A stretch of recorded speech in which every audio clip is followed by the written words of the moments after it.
We begin in Ghana, where United States' first black and South Asian vice president is the most high-profile member of President Joe Biden's administration to visit Africa as the U.S. escalates its outreach to the continent. The events on her second day in Ghana are part of a week-long trip that would include visits to Tanzania and Zambia. There is more in the following report. Vice President Kamala Harris stepped through the black doors of a colonial-era seaside fort and down into the dungeons, touring a site where millions of enslaved Africans were held captive before they were loaded onto ships bound for the Americas. With her visit to Cape Coast Castle, Ms. Harris was insisting on remembering the painful past even as she stood earlier before a monument commemorating Ghana's independence, envisioning a grand future between the US and Africa propelled by innovation on the continent. Ms. Harris kept her prepared remarks to talk bluntly about the anguish endured by the people who passed through the walls. During their tour, Ms. Harris and her husband walked past the plaque commemorating the visit by Barack and Michelle Obama, U.S. first black president and first lady. Where human beings were kept, men, women, and children. They were kidnapped from their homes. They were transported hundreds of miles from their homes, not really sure where they were headed, and they came to this place of horror.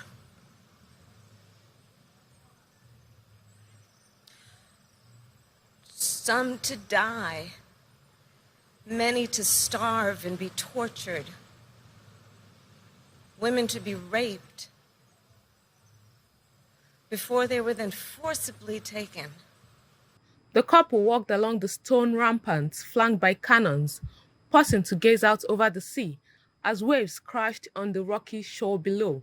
She passed through white archways and down a darkened path leading through the famous door of no return, through which slaves left the coast and never came back. Ms. Harris placed a white bouquet of flowers given to her during the arrival ceremony at the entrance of a women's dungeon nearby. Ms. Harris has proven to be a potent messenger in Ghana, and thousands waited earlier Tuesday at the Independence Square for a chance to see her speak at the Black Stone Gate Monument.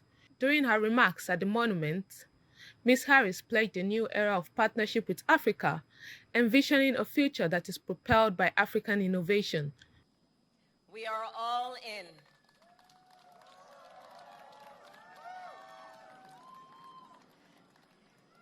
Because African nations play such a critical role on issues of global importance, issues that matter to the American people and to the world.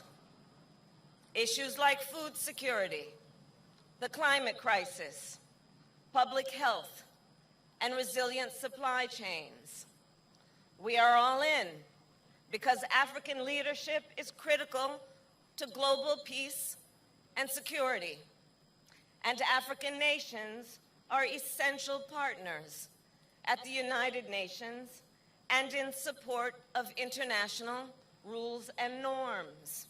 U.S. outreach is part of the global competition over Africa's future, which China and Russia are each defending their own interest in the continent as well. But Ms. Harris has been careful to play down the role of geopolitical rivalries during her travels.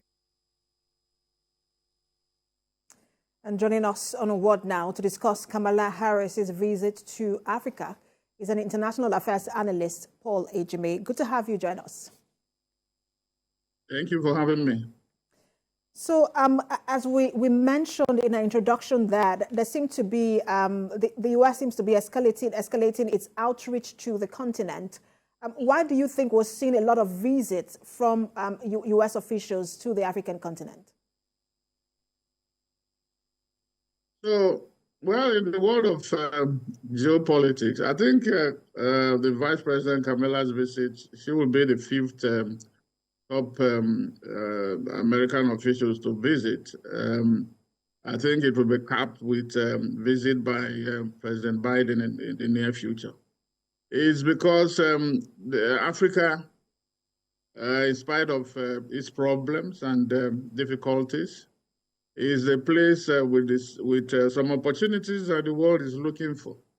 What is required now is for the Africans themselves to make themselves relevant, make the continent relevant by making it attractive to investment, and then also being strategic in the way it takes handles. It's like now a bride being wooed by East and West.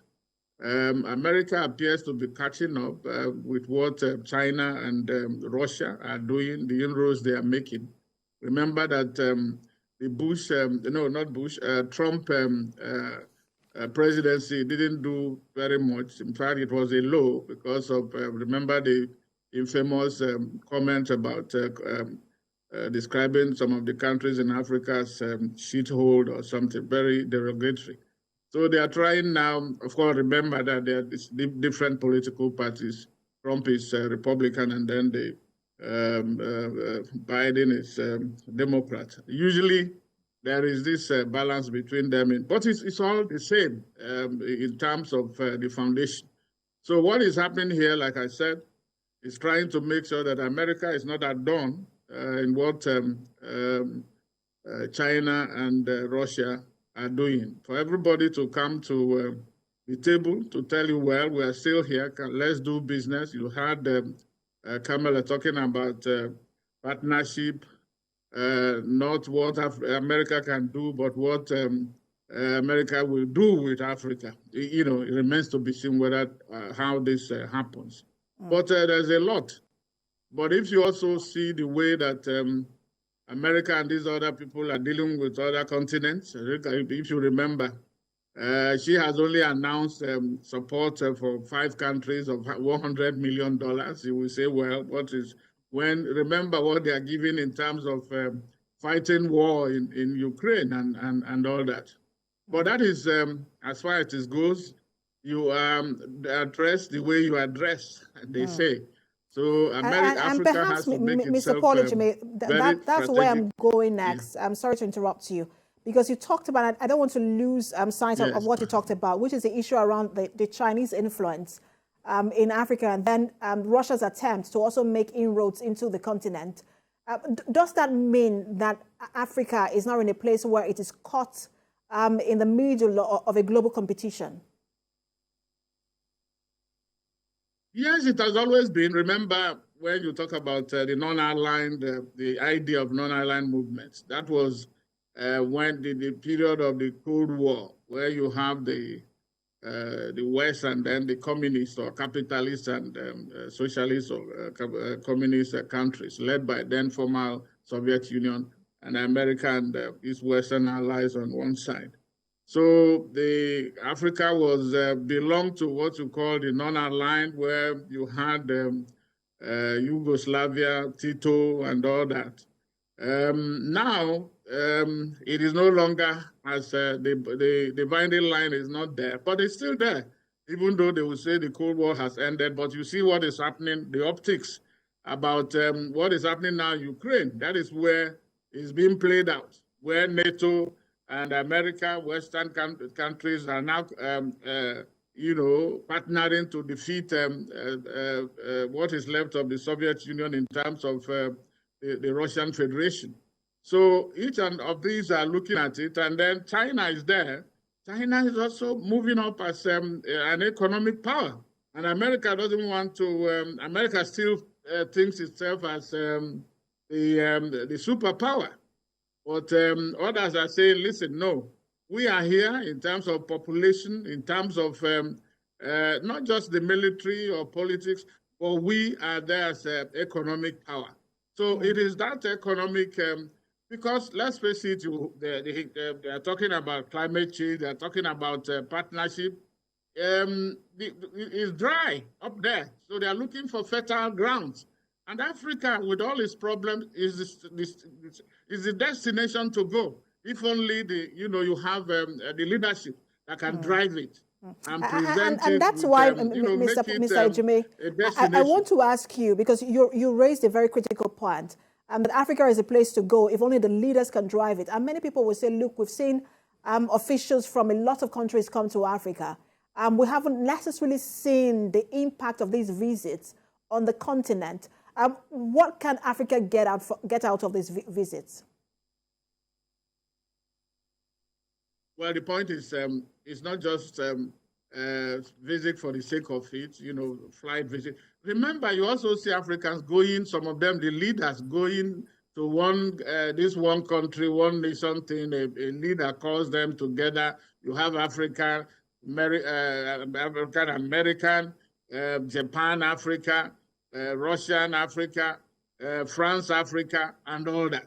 Let Africa make itself, and that it can only be done through strategic, a leader with foresight, a leader that, leadership. The AU is there, and then all the regional economic communities, ECOWAS, ECAS, and all that. They need to get their act together so that what are you going to do? What is the agenda of this meeting that you are holding with all these countries? Is it just for photo ops? Or are you going there to say, well, look, we are talking about the economy. COVID had done a lot of, damage. How do you repair that? Most countries are now going back to the debts that some of them had repaid or were forgiven in the past. Countries are ramping it up. Are you going to talk about debt forgiveness, or in fact saying that, listen, we are no longer let us do business. We are not asking for aids. We are not asking for grants. And then let the agreements that you sign, because that's another area with all these countries, let it be one that will pass the integrity test, not for leaders to benefit, but to benefit the collective, the people, so that the people are not shortchanged. They come to exploit the resources, mineral, oil, and all that of this country, diamond, gold, and then Africa gets the wrong end of the stick, and that has to do with leadership. So unless and until Africa comes to the table with its own agenda of what it wants, not what others are going to give you or dictate to you. That is the crux of the matter. Africa has to come prepared to, ask for what it wants, and then to get what it requires with what it has. It has a lot to offer. And then, but how do you do it? You don't negotiate from a position of weakness. You don't go there with bulls in arm to beg. Why should a continent that is not zero poor, why should it go and beg and all the time asking, come and help us, come and do that? When you have the human capital, you have human beings, you have the natural resources. I don't know of any country in Africa that doesn't have God in His infinite mercy distributed this. All it takes is for you to manage it. Corruption will not allow them to do that. And the influence of these other countries, after colonialism, you have neo-colonialism. The former colonial masters, well, you say maybe you don't blame them because they're also furthering their own national interests. Because after all, foreign affairs or foreign policy is an extension or a function of your aggregate of your local or national domestic policies. Absolutely. Mr. Polygamy, thank you so much for talking to us. Many will say that Africa has now, the war in Ukraine has boosted Africa's importance in international politics. We will see how we take advantage of that. Always a pleasure to talk to you, international affairs analyst Polygamy.